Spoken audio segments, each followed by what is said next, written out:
Hello. I think we're ready to go. We're working out some of the technology items here, so if everybody can hear and see. So you should be seeing the redistricting 2022. It's going to be a PowerPoint we're going to go over. Okay, are we okay? Yep. Okay, so the purpose of this meeting is to have a public input session on the redistricting for the county commissioner districts.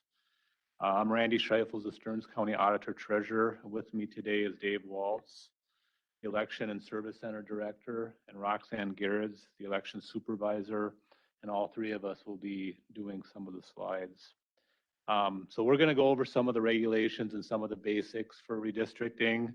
And then once we're done with that, we will turn it over and let you comment on things. And that's the main purpose of what we're doing today. So the first slide, if you want to advance it. What is redistricting? Redistricting is redrawing the boundaries of election districts, and this is done after the census, so every 10 years. And the purpose is to ensure that people are equally represented. So we want the closest to the same number of people in each district. Who does redistricting in Minnesota? The legislature does the congressional legislative districts, and they were not able to do that. So the court stepped in and was ready to do that. And they released their plan on February 15th, and we'll show those maps, but they also have been published. Now the city council and township boards are working on their redistricting, and they have a relatively short amount of time to do that. They need to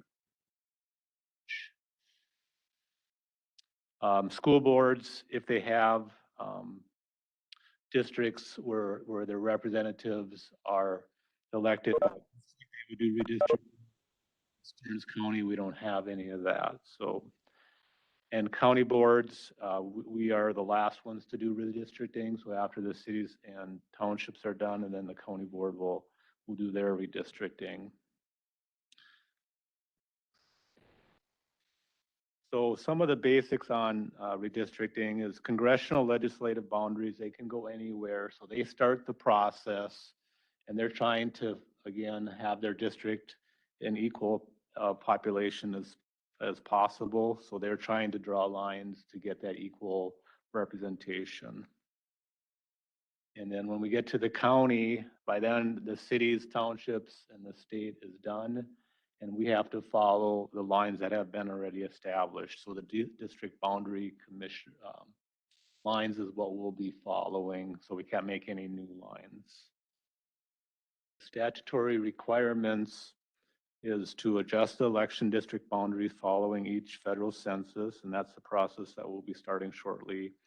And then create election districts that are an equal population as practical.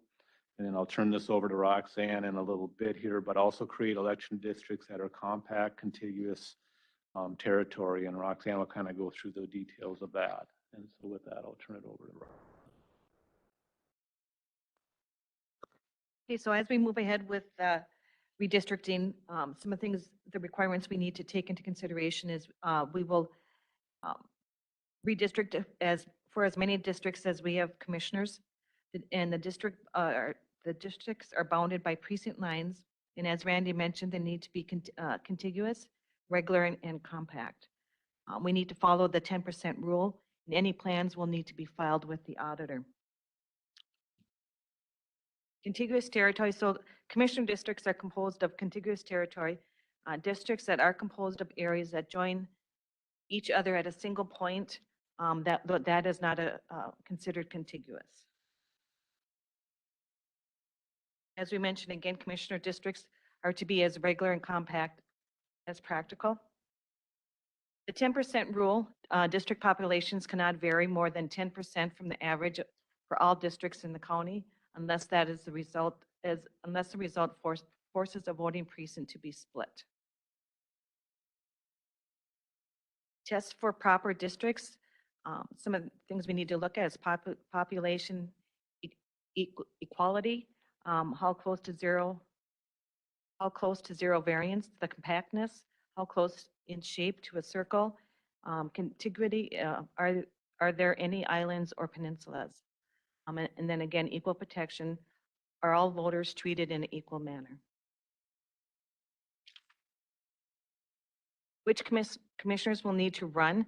If it is the seat's normal four-year term, then they will need to run. If a commissioner's district has had a change of greater than 5%, they will need to rerun as well. Election of commissioners. What if redistricting causes a commissioner's residence to be shifted into another district? They may continue to serve in office between May 31st of 2022 and the end of their term if they remain a resident of the county. Commissioners who are elected in 2020, this could include their full four-year term if the change is less than 5%. Then commissioners must reside in the district when they are elected. Again, the terms need to be staggered to either 2 to 4 years. And the method for determining staggered terms, the county board will decide the staggering of the terms. And I'll turn it over to Dave now to talk about some of the maps. Okay, thanks, Roxanne. First map we're going to look at is a map of the county, and it's the current commissioner districts, but we applied the results of the 2020 census to it. So the numbers you see there are from the current census, and the map was drawn 10 years ago. So it's a mix of our current status and where we need to go. So as you can see, District 2 has too many people in it, and District 1 and 5 don't have enough. So when we redraw the maps, we're going to have to shift some boundaries around so that they are more equal than that map.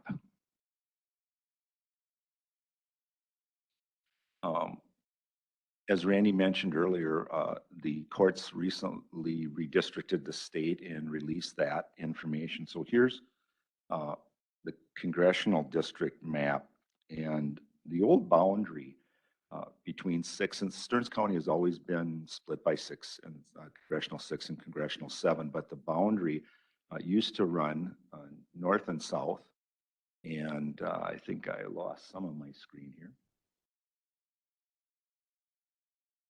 Jake, can they still see the one that's up there? Okay, so the boundary between 6 and 7 used to run where to the far edge of where that little green in it's Collegeville Township, but that's where the boundary ran on the left side of that between 6 and 7. You can see that 7 has encroached on 6. So the state has the same problem that Stearns County has, and that is their population tends to crowd on the east side. It's not centrally located.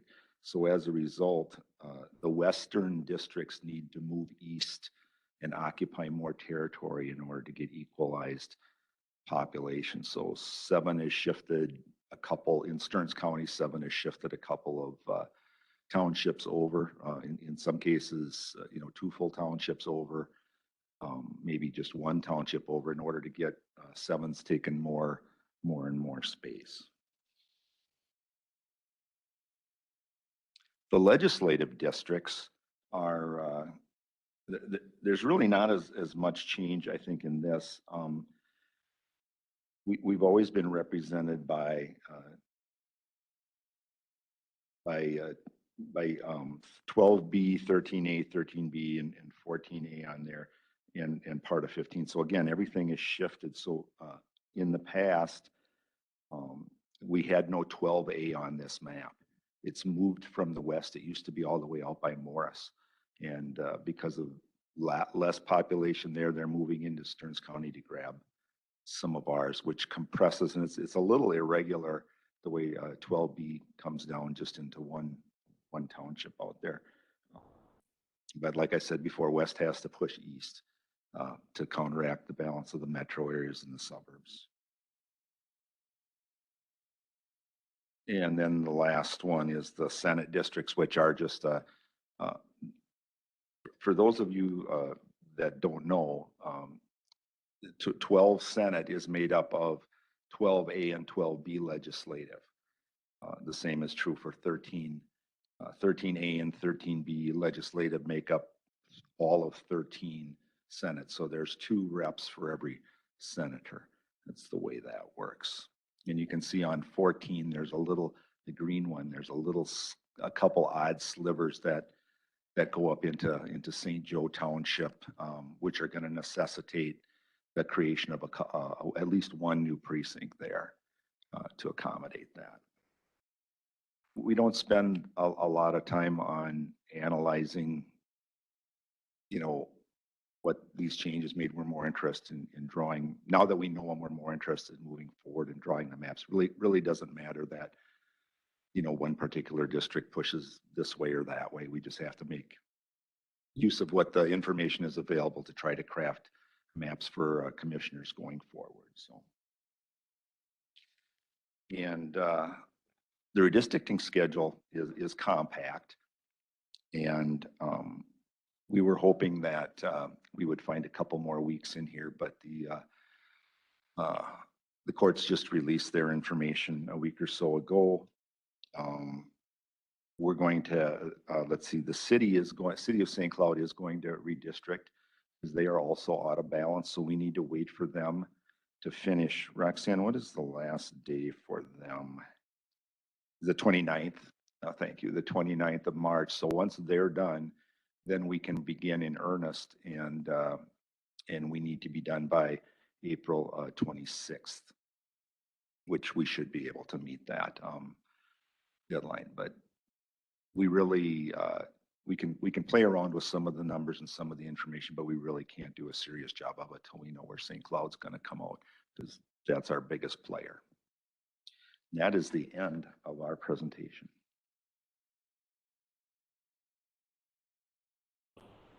Take some public. Turn your mind.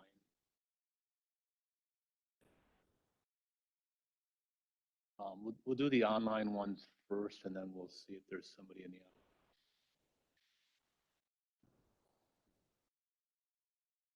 You could use the raise your hand functionality within here, or just send a message in the chat so I know who to.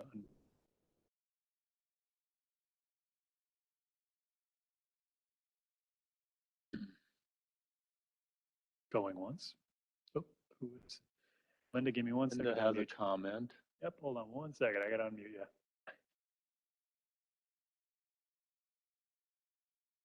You should get a request, and then you'll just have to set it.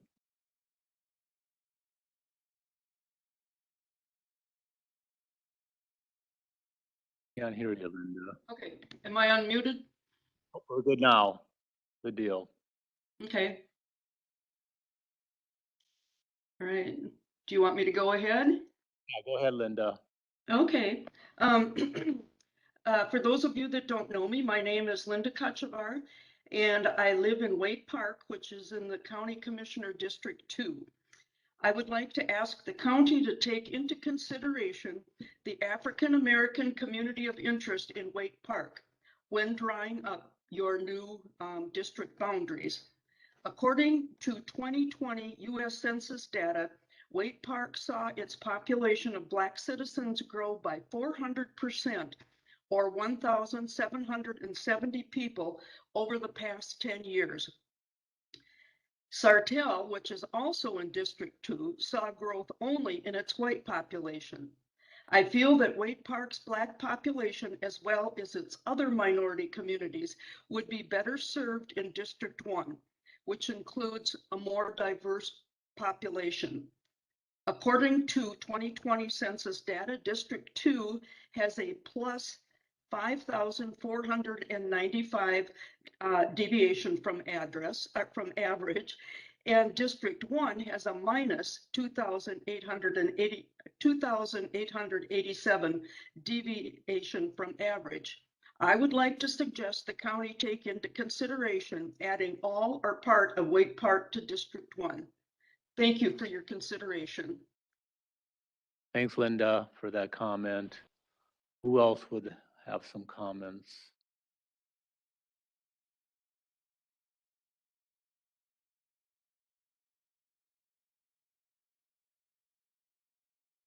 Okay, does anybody in the audience here have a comment they would like to make?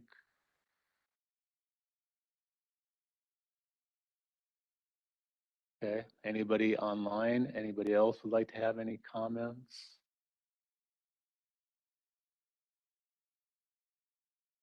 Okay. Looks like we do have, is it Heidi? Okay, You there. should get a request here momentarily. Just unmute it when you get it. Can you hear me? Yep, go Oh, ahead, Heidi. just a clarification. You are doing the districts according to population, according to people. So the population of the correctional center, our prison, is counted as number of people, but these are folks that right now cannot vote. I, is that how it should be understood? I'm understanding it. Is that right? My understanding, the Minnesota Correctional Facility is in Sherburne County, so. Ah, okay. Yeah. Question still is, but I'll ask Sherman. Thank you.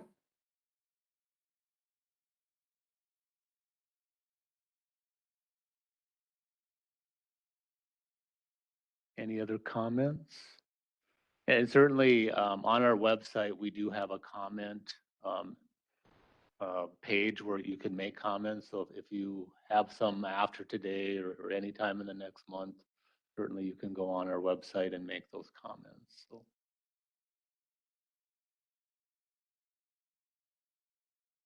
Linda has another comment.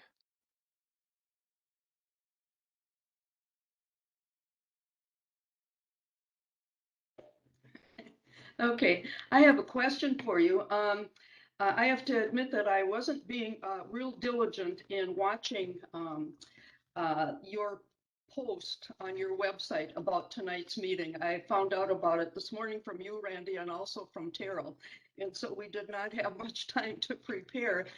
But I'm just wondering, now that I know where to find the public notices on your website, is this where all future hearings and meetings such as this will appear? Or will they be, I know at one time you had said they would be in, posted in the local newspapers too, and I have been watching that. I didn't think I missed it. Are you're worried, interested in future announcements for meetings? Right, I'm just wondering if I can count on the public notice section of the website where I found this meeting today. Yeah. If I can count on that being the place to go to find out when future hearings and input sessions will take place. Certainly for public hearings, they would be there. Okay. You know, other board items may not show up there, you know, if it's not a public hearing, you may not see them there, but certainly the agenda for the board meetings are published, you know, I think the Thursday or Friday before, you know, the week before are there. So we will be planning on going back to the board for redistricting March 22nd, and then the public hearing will be April 12th. Oh, thank you. Yep. March 22nd is Yep. the, what That was won't be a public hearing. It'll be, you know, hopefully we'll have some maps by then for the board, depending on what St. Cloud does. okay, And then April 12th will be the public hearing for the board. okay. And you don't foresee any other uh, opportunities like tonight until March 22nd, then is that correct? Correct. And March 22nd, again, it won't be a public hearing. It'll be a board item where we'll present some maps, hopefully. So, Okay, yep, April 12th would be the next public hearing. Yep. okay, thank you very much.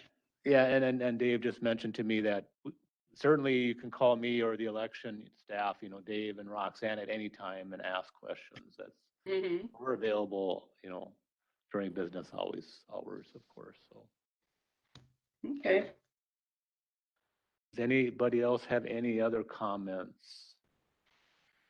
Both online or in person here?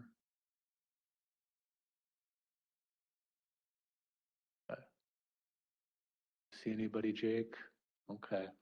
Well, thank you for all your time, and certainly if you have comments later, you can use the website and put your comments on there. There's a form for that, or of course, you can always call us too. So, thank you.